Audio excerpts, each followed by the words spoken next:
और आज तक पर हम आपको सीधे लिए चलते हैं बीजेपी हेडक्वार्टर्स, जहां पार्टी अध्यक्ष जेपी नड्डा पंजाब सीट बंटवारे का जिक्र कर रहे हैं। सुनिए। बहुत ही सीरियसली और बहुत ही महत्वपूर्ण चुनाव है, इस दृष्टि से इसको लेते हैं। हमारे लिए पंजाब स्टेट एक बॉर्डर स्टेट है और बॉर्डर स्टेट के साथ साथ यह देश की सुरक्षा से जुड़ा हुआ प्रदेश है और देश के महत्वपूर्ण सुरक्षा के विषय के लिए पंजाब का स्टेबल रहना और मजबूत सरकार बनना यह देश की आवश्यकता है, यह प्रदेश की आवश्यकता है। लगभग 600 किलोमीटर का बॉर्डर हमारा पाकिस्तान के साथ लगता है। Right from Pathankot to Fazilka 600 long kilometers का बॉर्डर हमारा पंजाब का पाकिस्तान के साथ लगता है और हमें मालूम है कि पाकिस्तान की हरकतें वेस्ट से हमारे देश के लिए किस तरीके के रहे हैं, वो भी हम सबको मालूम है। कैप्टन साहब ने इसका जिक्र भी किया है कई बार और भारतीय जनता पार्टी तो राष्ट्रीयता के विषय को लेकर के हमेशा आगे बढ़ती रही है। तो हम लोगों ने वहाँ पर जो देखा है, एक तो ड्रग्स की स्मगलिंग, आर्म्स की स्मगलिंग, एम्यूनिशंस की स्मगलिंग और सोफिस्टिकेटेड वेपन्स को स्मगल करने का काम तो पाकिस्तान की ओर से हमेशा यहाँ भेजने का काम, इस तरीके का प्रयास, कुत्सित प्रयास चलता रहता है। साथ ही साथ ड्रोन्स के मदद से यहाँ ड्रग्स, एम्यूनिशन इसको भी पहुँचाने की कोशिश, एक कुत्सित प्रयास चलती रहती है। इसलिए security is a very important issue as far as Punjab election is concern. इसको हमको ध्यान में रखना चाहिए। हम सबको मालूम है कि हमारे देश के प्रधानमंत्री मोदी जी के विजनरी और डायनेमिक लीडरशिप में देश बहुत तीव्र गति से आगे बढ़ रहा है और देश एक तरीके से लीप्स एंड बाउंड में आगे बढ़ रहा है, छलांग लगाता हुआ आगे बढ़ रहा है हर दृष्टि से। उसको डिरेल करने का कुत्सित प्रयास देश विरोधी ताकतें करती हैं और उस डिरेलमेंट में पंजाब के थ्रू एक्टिविटी हो, वेस्टर्न बॉर्डर पर एक्टिविटी हो, यह देश विरोधी ताकतों की हमेशा मंशा रहती है। इसलिए यह चुनाव और पंजाब स्टेट हम सब के लिए बहुत ही महत्वपूर्ण होता है। जहां तक इलेक्शन का सवाल है, this NDA alliance does not only see as a change of regime, यह सिर्फ सत्ता परिवर्तन का ही माध्यम हम नहीं मान रहे हैं इसको। यह कोई सरकार बदलना ही इसका उद्देश्य नहीं है।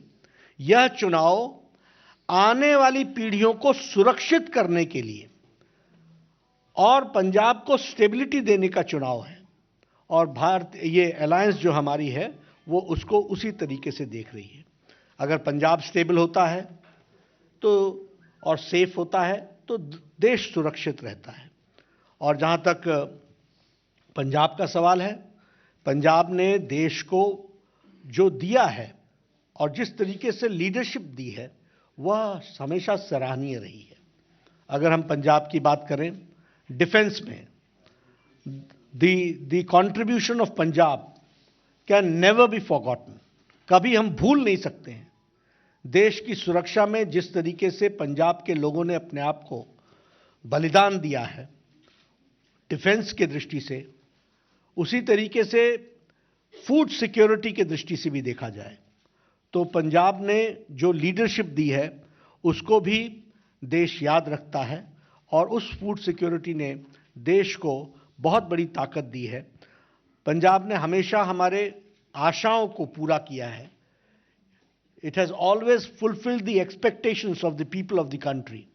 इसलिए Punjab has been a leader in its own way और उन्होंने हम लोगों को दिया, हम लोगों को देश को एक दृष्टि से दृष्टि भी दी, दिशा भी दी है और ताकत भी प्रदान की है। इसको हमको ध्यान में रखना चाहिए।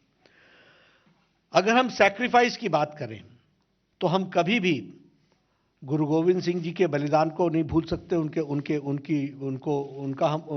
योगदान को हम नहीं भूल सकते हैं। गुरु तेग बहादुर जी के बलिदान को हम नहीं भूल सकते हैं, जिनको हम हिंदी चादर के रूप में जानते हैं। उसी तरीके से अगर हम देखें तो जो शौर्य और बलिदान पंजाब का रहा है, उसको सदा सदा भारत का इतिहास याद रखेगा। इसलिए वैलर और sacrifice of Punjab is always kept in high esteem, and उसको हम पूरी इज्जत और पूरे याद करते हुए उसको हमेशा जो उन्होंने शहादत दी है, जो उन्होंने बलिदान दिया है, जो उन्होंने शौर्य दिखाया है, उसको उस देश हमेशा नमन करता है और याद करता है। पंजाब ने हम लोगों को सांस्कृतिक दृष्टि से भी नेतृत्व दिया है, पंजाब ने हम लोगों को राजनीतिक दृष्टि से भी नेतृत्व दिया है, और पंजाब ने आर्थिक दृष्टि से भी हमको नेतृत्व दिया है। सेंटर स्टेज पर अगर देखा जाए तो आज़ादी की लड़ाई में लाला लाजपत राय का योगदान हो, फिर चाहे शहीद भगत सिंह का योगदान हो, कभी भी देश नहीं भूल सकता है और देश हमेशा याद रखेगा उस बलिदान को। इसको भी हमको ध्यान में रखना चाहिए। अगर हम बात करें बलिदान की दृष्टि से, तो जब मैंने कहा कि शहीद भगत सिंह को हम याद रखते हैं, तो उसी तरीके से मास्टर तारा सिंह जी के भी कंट्रीब्यूशन को हम नहीं भूल सकते हैं। पंजाब को बहुत कुछ दिया है, पंजाब ने देश को बहुत कुछ दिया है, ये हमको ध्यान में रखना चाहिए। जहां तक आज पंजाब की स्थिति है, it needs a special attention. आज एक विशेष ध्यान देने की आवश्यकता है। पंजाब एक प्रोग्रेसिव स्टेट होने के बावजूद आज 3 लाख करोड़ के डेट में खड़ा है, और उसी के साथ साथ जो ये डेवलपमेंट इंडेक्स पर खड़ा था, धीरे धीरे खिसकते हुए ये नीचे की ओर आया है। और इसीलिए इस स्टेट को आर्थिक दृष्टि से सबल बनाना, सफल बनाना और ठीक दृष्टि से आगे ले जाना, यह हम सब की जिम्मेवारी होती है। और एनडीए अलायंस का यह उद्देश्य रहेगा to bring back Punjab on track, और उसको फिर से गति के साथ आगे बढ़ाने के लिए एक सिंसियर एफर्ट किया जाए। और इसके लिए सेंटर स्टेट रिलेशनशिप स्टेबिलिटी के लिए भी, और सेफ्टी के लिए और सिक्योरिटी के लिए यह भी बहुत आवश्यक है। इसको हमको ध्यान में रखना चाहिए। प्रधानमंत्री नरेंद्र मोदी जी का पंजाब के प्रति एक विशेष लगाव, एक विशेष प्यार, एक विशेष प्रेम, a type of bonding with Punjab prime minister Modi ji का है, यह हम सब लोग जानते हैं। और फिर मैं ये कहने के लिए नहीं कह रहा हूं, अभी आपने देखा होगा 26 तारीख को, 26 दिसंबर को वीर बाल दिवस के रूप में मनाना, और हमारे गुरु गोविंद सिंह जी के शहजादे बाबा जोरावर सिंह, शहजादे बाबा फतेह सिंह, उनकी शहादत को याद करते हुए 26 दिसंबर को वीर बाल दिवस के रूप में मनाना, यह बताता है कि पंजाब ने जो सैक्रिफाइस किया है, उसको प्रधानमंत्री जी किस तरीके से देश के साथ, बाल दिवस के साथ उसको जोड़ करके देखते हैं, वो हम सबके ध्यान में आता है। जो काम मोदी जी ने सिख भाइयों के लिए किया है, it is a matter of pride for all of us, कि वो काम जो बड़े लंबे समय से लंबित थे, उन कामों को पूरा करने का काम मोदी जी ने किया है। And again I will narrate, अगर FCRA का प्रतिबंध हरमंदिर साहब से हटा है, और आज FCRA के बाहर हम के प्रतिबंध न लगने के कारण जो फॉरेन कंट्रीब्यूशन हरमंदिर साहब को मिल सकता है, इसका भी फैसला प्रधानमंत्री मोदी जी ने लिया। उसी तरीके से लंगर पर GST टैक्स हटाना, यह एक बहुत बड़ा फैसला है, और इस GST टैक्स के IGST टैक्स, GST टैक्स, इसको हटाने का काम भी किया है।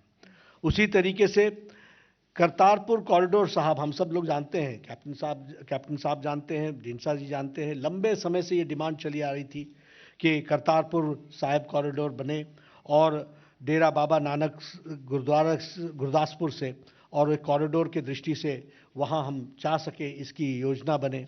120 करोड़ रुपीस खर्च करके इस काम को भी किया गया। उसी तरीके से सुल्तानपुर लोधी रेलवे स्टेशन को मॉडर्नाइज किया गया, स्पेशल ट्रेन चलाई गई। सिख के दृष्टि से जो हमारे इंटरफेथ स्टडीज है उसको भी बढ़ावा दिया गया है और national institute for interfaith studies इसका भी एक चेयर गुरु नानक देव यूनिवर्सिटी में एस्टैब्लिश की गई ताकि उस पर रिसर्च हो सके, ज़्यादा से ज़्यादा लोग इसके साथ जुड़ सकें। उसी तरीके से ये जो हमारा प्रकाश पर्व था गुरु गोविंद सिंह जी का 350वां प्रकाश पर्व, वह भी बड़े धूमधाम से प्रधानमंत्री मोदी जी के नेतृत्व में मनाया गया और जामनगर में 750 बेडेड हॉस्पिटल भी देश को डेडिकेट हुआ है, यह भी हम जानते हैं। उसी तरीके से फिर चाहे वो जलियांवाला बाग का जीर्णोद्धार का विषय हो और उसको मॉडर्नाइज करके उसमें लाइट एंड साउंड प्रोग्राम को करने की बात हो, वहाँ से लेकर के ये जो हमारे सिख भाइयों को लंबे समय तक ब्लैकलिस्ट किया हुआ था, उनको ब्लैकलिस्ट से भी उसको ब्लैकलिस्ट से हटाना, यह काम भी एक लंबे समय से ये डिमांड चली आ रही थी, इसको भी पूरा किया है। तो प्रधानमंत्री मोदी जी ने इसको पूरा किया है। This we should all remember. उसी तरीके से हम दिल्ली में बैठे हैं, यहाँ बहुत लोग जानते हैं 1984 का रायट सिख के ऊपर जो जिस तरीके से अटैक हुआ था और मैसेकर हुआ था, उस पर भी 1984 में इतने लंबे समय से जो न्याय के मिलना चाहिए था वो न्याय नहीं मिल पा रहा था। प्रधानमंत्री मोदी जी ने एसआईटी बैठा करके और जो हमारे विक्टिम्स थे उनको उनके आंसू पोंछने का काम किया और जो दन करके दिल्ली में घूम रहे थे, आज वो तिहाड़ जेल में हैं, उनको अंदर डालने का भी काम किया है। तो वो प्रधानमंत्री मोदी जी ने किया है, ये हम सबको समझना चाहिए।